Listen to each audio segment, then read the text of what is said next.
Brought to you by TechnoSpark 20 series smartphones. मैं स्वयं का ही उदाहरण दूं, इस संगठन में 15-16 वर्ष से लगातार हम लोग काम कर रहे हैं। मैं ये नहीं कह सकता हूं कि मैं बूथ का अध्यक्ष भी हूं मैं, या फिर मैंने किसी से कभी टिकट की भी मांग की हो। और यही इस पार्टी में है, जो काम करेगा, माननीय नरेंद्र मोदी जी ने भी सदन में कहा, जो काम करेगा जनता जिसको स्वीकार करेगी वो स्थान बनाएगा। शरीर के कण कण में और जीवन के क्षण क्षण में यह संगठन विद्यमान है। हमारे अगर शरीर को भी काटेंगे तो इसमें से जो खून निकलेगा वो उसका रंग भी कमल के रंग का होगा। चलिए, आखिरी सवाल ये कि आपको लगता है कि इस बार की जीत ऐतिहासिक होगी राजनाथ जी की लखनऊ से? निश्चित रूप से ऐतिहासिक होगी, और ये जनता ने इस बार नारा दिया है, लखनऊ बोले अब की बार 5 लाख पार। 3.5 लाख की जीत पिछली बार की थी, और जिस प्रकार का कार्य हुआ, करीबन 50,000 करोड़ की परियोजनाएं संस्तुत हुई हैं। अब लखनऊ जो चिकनकारी के लिए जाना जाता था, तहजीब की लखनऊ थी, यहाँ के टुंडे कबाब की बड़ी चर्चा होती है। अब लखनऊ जब चीन और पाकिस्तान हमारी तरफ आंख उठाएगा तो जो ब्रह्मोस मिसाइल जाएगी उस पर भी लिखा होगा कि मुस्कुराइए कि मैं लखनऊ से हूँ। राजनाथ सिंह पूरे देश में चुनाव प्रचार में हैं, लेकिन राजनाथ सिंह के चुनाव प्रचार की कमान कौन संभाल रहा है? राजनाथ सिंह के छोटे बेटे हैं नीरज सिंह, जो कि इस वक्त हमारे साथ हैं। नीरज सिंह पार्टी के अलग अलग संगठन के पदों पर हैं, और फिलहाल लखनऊ में राजनाथ सिंह के चुनाव की पूरी कमान इन्होंने संभाल रखी है। स्वागत है नीरज जी आपका। नमस्कार जी। तो इस बार फिर राजनाथ जी यहीं से अपनी किस्मत आजमा रहे हैं। किस तरीके का चुनाव है? मुझे लगता है कि जनता ने मन बना रखा है, और कार्यकर्ताओं ने भी पिछले 5 वर्षों में जो परिश्रम की पराकाष्ठा करी है, पूरा संगठन का ढांचा इस प्रकार से तैयार हो गया है कि हम जब जनता के बीच में जाएंगे तो और अपने विषयों को बताएंगे, और तो मुझे लगता है कि जनता का स्वतः ही जो रुझान है वो भारतीय जनता पार्टी के प्रति है। बहुत ही ऐतिहासिक चुनाव होगा। मुझे लगता है कि मार्जिन भी आप देखेंगे ऐसा होगा जो लखनऊ ने कभी देखा नहीं होगा। आपको क्या लगता है, समाजवादी पार्टी, बसपा, सभी इस बार चुनाव मैदान में अपने अपने प्रत्याशी उन्होंने उतारे हैं, क्या इस बार राजनाथ जी के लिए कोई चुनौती है या बिल्कुल चुनौती नहीं? नहीं अभिषेक जी, मैं कहूंगा कि जो काम माननीय राजनाथ सिंह जी ने इस लखनऊ की धरती पर किए हैं, और एक मेट्रोपॉलिटन सिटी के रूप में इस लखनऊ की उन्होंने कल्पना करी थी। ये अटल जी की कर्मभूमि भी है, तो और माननीय जी तो अटल जी के बिल्कुल अनुयायी थे मैं कहूंगा।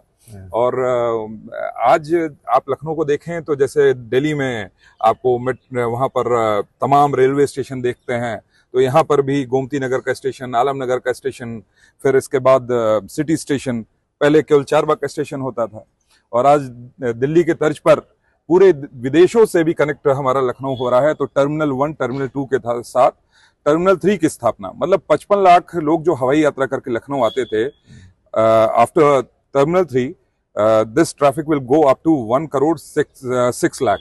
तो इतना बड़ा परिवर्तन लखनऊ में आ रहा है। और सबसे बड़ी एक परियोजना मैं जरूर बताऊंगा आपके माध्यम से, जो भी लोग हम मुझे सुन पा रहे होंगे, 105 किलोमीटर की ring road, it will be land of opportunities. इतने बड़े इन्वेस्टमेंट जो उत्तर प्रदेश में आ रहे हैं उनके लिए लैंड बैंक की आवश्यकता है, एक बेसिक इंफ्रास्ट्रक्चर को खड़ा करने की आवश्यकता है।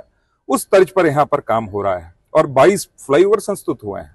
तो इन कामों को लेकर जब जनता के बीच में जाएंगे तो कौन दूसरी पार्टी की तरफ सोचना भी चाहेगा। मैं समझता हूं कि यही लेखा जोखा लेकर जाने का काम हम कार्यकर्ता करते हैं। राजनाथ जी के लिए सेफ सीट मानी जा सकती है लखनऊ पूरी तरीके से, और दूसरी बात यह है कि आपने काम भी उनके गिनाए, लेकिन इस समय देखा जा रहा है कि पश्चिमी उत्तर प्रदेश में एक बड़ी सी हवा निकल पड़ी है कि बहुत नाराज हैं राजपूत, ठाकुर जो है वो बहुत ज़्यादा नाराज हैं, और लगातार पंचायतें हो रही हैं। इन पंचायतों में ये कहा जा रहा है कि अपना वोट भले गड्ढे में डाल दो, लेकिन बीजेपी को वोट नहीं देना है। क्या कहेंगे? मुझे लगता है कि ये अनावश्यक जो है विपक्ष द्वारा कहीं ना कहीं ये प्रोपेगेंडा बनाने का प्रयास किया जा रहा है, और कहीं कहीं संगठनों को इंस्टिगेट भी करने का काम कर रहे हैं। पर जनता जागरूक है आज के समय में। सोशल मीडिया के माध्यम से भी मुझे पता चला विपक्ष के लोग कुछ नकारात्मकता फैलाने का प्रयास कर रहे हैं, पर जनता जागरूक है, विषयों को जानती है। माननीय नरेंद्र मोदी जी के शासन काल में जिस प्रकार से हर एक फील्ड में हमारा देश आगे बढ़ा है। आज का युवा जो है वो जानता है कि अपनी एम्बिशंस एस्पिरेशंस को अगर वो पूरा कर सकता है तो उसके लिए तीसरी बार माननीय नरेंद्र मोदी जी की सरकार को लाना ही होगा। ये 2014 तक 1.8 ट्रिलियन की इकोनॉमी आज 3.7 ट्रिलियन की इकोनॉमी हो गई। हमारा 10वें स्थान पर आर्थिक गति जो थी हमारी 10वें स्थान पर थी। अब हम विश्व की 5वीं सबसे बड़ी आर्थिक व्यवस्था बन चुके हैं।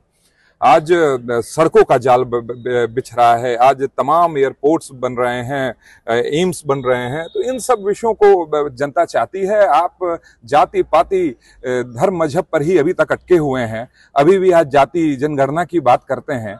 मुझे लगता है कि अब भारत बहुत तेजी से आगे बढ़ रहा है और लोगों की सोच भी बहुत तेजी से आगे बढ़ी है।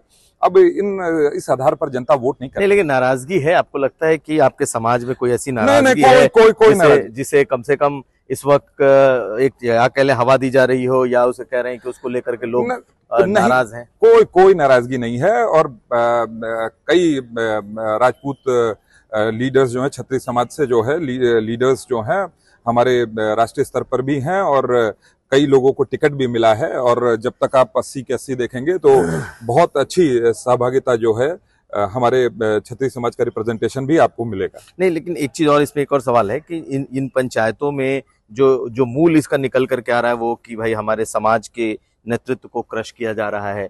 कई लोग योगी जी का नाम और राजनाथ जी का नाम ले रहे हैं कि उनको भी पीछे करने की कोशिश की गई है। ये एक माहौल इस तरीके से देश की जो रक्षा विभाग का मंत्रालय संभाल रहे हैं वो भी क्षत्रिय समाज से आते हैं। उत्तर प्रदेश के मुख्यमंत्री स्वयं जो है उसी समाज से आते हैं। वैसे मैं नेशनल लीडर्स को मैं किसी जाति के परिधि में मैं देखना चाहता, पर जब बात यह है तो देखना चाहिए। अब बगल में ही हमारे उत्तराखंड जो राज्य है वहां के मुख्यमंत्री भी इसी समाज से आते हैं। तो लोग अनावश्यक जो है कुछ विपक्षी, क्योंकि उनके पास कोई एजेंडा नहीं है, कोई बात नहीं है जिससे कारण जो है वो हम पर हमला हो अचानक से गुस्सा कैसे उभर आया है? ये देखिए ये कहीं ना कहीं सोशल मीडिया के माध्यम से नकारात्मकता फैलाकर किस प्रकार से मुद्दों से लोगों का ध्यान भटकाया जाए। आज जब राममय और राष्ट्रमय वातावरण है देश में, उसको कैसे समाप्त किया जाए, तो ये जाति का सिगुफा बार बार छोड़ने का प्रयास करते हैं। बार बार भारत न्याय यात्रा में बात होती है तो कहते हैं जाति जनगणना कराएंगे। वो फॉर्मूला फेल हो चुका है। अब जाति धर्म मजहब पर व्यक्ति बांट करके नहीं देखता।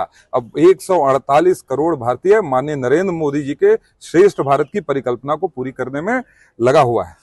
तो आपको लगता है कि ठाकुर समाज के भीतर वैसी कोई नाराजगी नहीं है? जैसे कोई नाराजगी नहीं है। आप देखिएगा जब 400 पार का जब हम लोग जब पूरा आंकड़ा पार करेंगे तो उसमें रिप्रेजेंटेशन जो है उत्तर प्रदेश का 20% होगा, मतलब 80 सीट्स रहेंगे। अच्छा, अभी हाल में प्रधानमंत्री की तरफ से आपकी तारीफ भी आई नमो ऐप के तौर पर। आप अपने आप को कहाँ देख रहे हैं? क्योंकि बड़ी चर्चा होती है कि भाई नीरज सिंह वो भी उनको अभी तक कुछ मिला नहीं, या अभी आप विधायक सांसद इस तरीके का पद अभी पहुंचा नहीं है। मैं अपने को कार्यकर्ता के भाव से ही देखता हूं। कर्म धर्म वचन नाम से भी नीरज, और हर व्यक्ति विधायक सांसद बनने की कल्पना से ही इस संगठन से नहीं जुड़ता। आप सोचिए कि जब हमारे पिता जब इस संगठन से जुड़े होंगे तब तक तो इतने विधायक और सांसद नहीं होते थे। यह था कि इस देश को एक ऐसी विचारधारा दी जाए जो समग्र विकास की बात करती हो, समग्रता की बात करती हो, सबको साथ में लेकर चलने की बात करती हो, हर एक वर्ग को छूती हो। तो कहीं ना कहीं जो सामाजिक उद्देश्य है उसको प्राथमिकता हम लोग देते हैं। पद आते जाते रहते हैं, पर आपकी प्रतिष्ठा आपके काम से बनती है। और मैं चाहता हूं कि ये संगठन जिसके विचारधारा में इस भारत की मिट्टी की खुशबू है, उस विचारधारा को जन जन तक पहुंचाया जाए। ये पार्टी कहेगी तो दरी बिछाने का भी मैं काम करूंगा, और ये पार्टी कहेगी तो कहीं बड़े से बड़े जगह भी छाती अड़ाना हो तो वहां पर भी अड़ाकर हम लोग काम करेंगे। एक और सवाल है, बीजेपी हमेशा परिवारवाद को निशाना बनाती है। विपक्ष के लोग आपका नाम ले लेते हैं कि भाई परिवारवाद की बात जब आप करते हो तो राजनाथ सिंह जी का नाम क्यों नहीं लेते, दूसरे और बड़े जो नेता हैं उनका नाम क्यों नहीं ले लेते? आप इस पर क्या? देखिए, मैं स्वयं का ही उदाहरण दूं।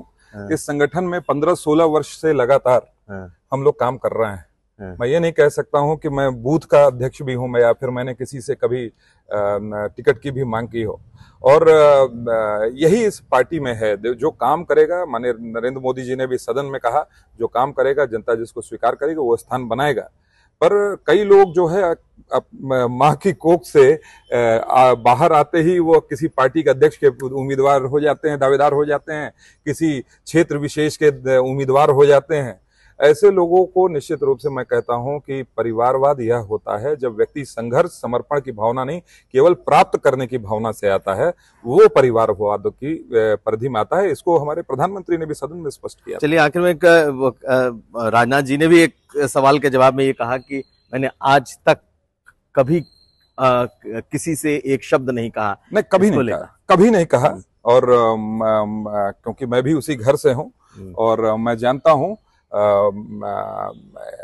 कि मैं आपको पूरी जिम्मेदारी से बात कर रहा हूं, परमपिता परमेश्वर की सौगंध खा के कह रहा हूं कि कभी हम लोगों के संदर्भ में किसी से चर्चा नहीं करी। वो जानते हैं कि पॉलिटिकली हम लोग बहुत इंक्लाइंड हैं, हम अपनी मेहनत की पराकाष्ठा करते हैं, हर कार्य छोड़कर हम लोग संगठन के काम में लगे हुए हैं। पर कभी उन्होंने कहा कि संगठन अगर काम कर रहे हो तो सदन तुम्हारी प्रतिभा को पहचानते, तुम्हारे काम को देते उचित स्थान देगा। यह मानकर मत चलना कि तुम मेरे बेटे हो इसलिए तुम्हें संगठन कहीं स्वीकार कर ले। और यही है, हम लोग संघर्ष कर रहे हैं, आप देख रहे हैं खुद ही। नहीं तो कहीं और किसी राजनीतिक परिवार में मैं पैदा हो रहा होता किसी दूसरी पार्टी के, तो अभी तक तो कहीं केंद्रीय मंत्री और कहां लोग बिठाकर लोग चर्चा कर रहे होते। नहीं तो आपको ऑफर तो आते होंगे दूसरे पार्टियों से? नहीं, ऐसा नहीं है। मैंने कहा कि हम लोग के शरीर के कण कण में और जीवन के क्षण क्षण में यह संगठन विद्यमान है। हमारे अगर शरीर को भी काटेंगे तो इसमें से जो खून निकलेगा वो उसका रंग भी कमल के रंग का होगा। चलिए, आखिरी सवाल ये कि आपको लगता है कि इस बार की जीत ऐतिहासिक होगी राजनाथ जी की लखनऊ से? निश्चित रूप से ऐतिहासिक होगी। और ये जनता ने इस बार नारा दिया है, लखनऊ बोले अब की बार 5 लाख पार। 3.5 लाख की जीत पिछली बार की थी। और जिस प्रकार का कार्य हुआ, करीबन 50,000 करोड़ की परियोजनाएं संस्तुत हुई हैं। अब लखनऊ जो चिकनकारी के लिए जाना जाता था, तहजीब की लखनऊ थी, यहाँ के टुंडे कबाब की बड़ी चर्चा होती है। अब लखनऊ जब चीन और पाकिस्तान हमारी तरफ आंख उठाएगा तो जो ब्रह्मोस मिसाइल जाएगी उस पर भी लिखा होगा कि मुस्कुराइए कि मैं लखनऊ से हूँ। तो बहुत शुक्रिया आपका नीरज जी बात करने के लिए। तो हमारे साथ थे नीरज सिंह, जो कि बीजेपी के नेता हैं, लेकिन इस वक्त लखनऊ में अपने पिता राजनाथ सिंह के चुनावी कमान को इन्होंने संभाल रखा है। जो इस वक्त ठाकुर बिरादरी या राजपूत बिरादरी के विरोध या नाराजगी की खबरें आ रही हैं, उसको भी सिरे से दरकिनार कर रहे हैं।